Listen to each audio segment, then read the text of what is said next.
Hi everyone, Sherry here to show you how I used my silhouette, the replicate window and the weld tool in particular to create that funky background on my Chic Tags Big Fans layout that I posted on the blog today. So what I did is I used the Chic Tags freebie cut file, this really kind of funky chevron-y arrow deal. I opened it up and I just go to my replicate window. I made several copies of it, so I mirror right. And again, and again. I started with the 4. I thought that that's what I would work with, but I knew that I wanted a big chunky title on my layout, so I kind of thought the 4 would be a little overwhelming, so I added one more copy. And then I welded the shapes together, pretty easy. But about welding, a lot of people make the mistake when they first start using weld by opening up their file.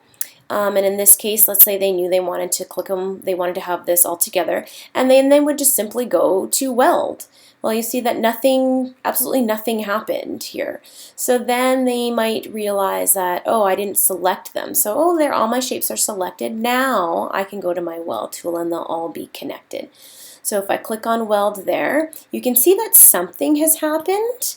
But if I send this to the silhouette and I want to and cut it, you'll see that that didn't quite work. So I always open my cut style window if I'm going to weld anything, or when I'm working with really delicate shapes, to make sure of what is going to cut. So when you click on that little icon there, everything will fade out. The red lines indicate cut lines. Now we can see that, yeah, something did happen. It did weld here, but you also see all these red lines in between.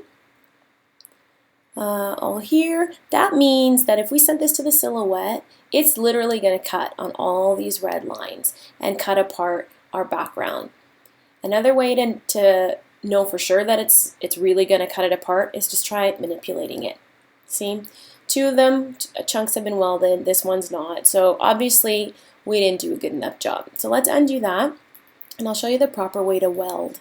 And this goes for anything that you're wanting to weld, whether it's a font or shapes. You need to create an overlap in your in the cut files in order to properly weld them. So I use the zoom tool quite a bit to zoom in and make sure that I'm getting the proper overlap on my files. Well, actually, we need to undo even more, because there we go.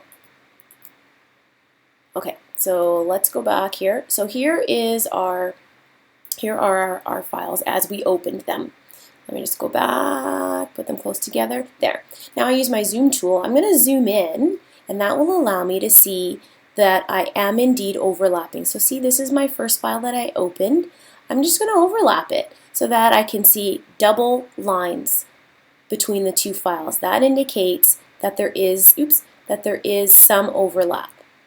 And I'm going to choose the 3rd file, overlap it.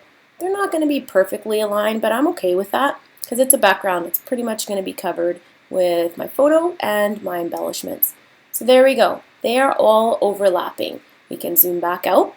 Now we go ahead and select all of our shapes and choose weld. And you'll see all those solid red lines disappeared.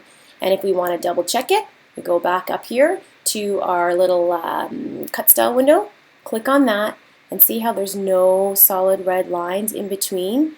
That assures us that our welded file is going to cut as one and exactly how we want it. Click on my home button to go back, and I also made mine, I thought it looked a little stretched out this way and I wanted it to be just a little bit fatter. So all I did is I adjusted the width this way. There we go. And yeah, I think maybe even just a tad more is what I did.